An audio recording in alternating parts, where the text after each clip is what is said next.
Hello viewers, আসসালামু আলাইকুম। সবাই কেমন আছেন? আশা করি সবাই ভালো আছেন। আলহামদুলিল্লাহ আমি ভালো আছি।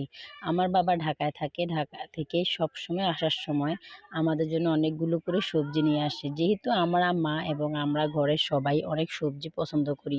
আমরা বেশিরভাগ সময় সবজিটাই খাই কারণ সবজিটা আমাদের খুব ভালো লাগে। তাই আমার বাবা সবসময় বাড়িতে আসার সময় আমাদের জন্য সবজি নিয়ে আসে বস্তা ভরে। দেখেছেন অনেকগুলা সবজি নিয়ে এসেছে। এখানে বেগুন আছে, লতি আছে, আপনার ধুন্দুল আছে, টমেটো আছে। আরো অনেকগুলা সবজি নিয়ে এসেছে ঢাকা থেকে। এখন আমার আম্মা এগুলা বাইর করতেছে এবং আমরা এগুলা এখান থেকে রান্না করব এবং বাকিগুলা গুছিয়ে রাখবো। কিছুদিন আমাদের চলে যাবে, অনেকটাই ভালো হবে। আমার আব্বু আমাদের জন্য টাটকা সবজি নিয়ে এনেছে। এগুলা আমাদের খুবই খুশি লাগে, ভালো লাগে। অনেকদিন চলে যাবে, এগুলো আমাদের আর কিনতে হয় না। আমার আম্মারও এগুলো কিনতে হয় না। তো ধন্যবাদ, আজকে এতটুকুই। আবার আগামী পর্ব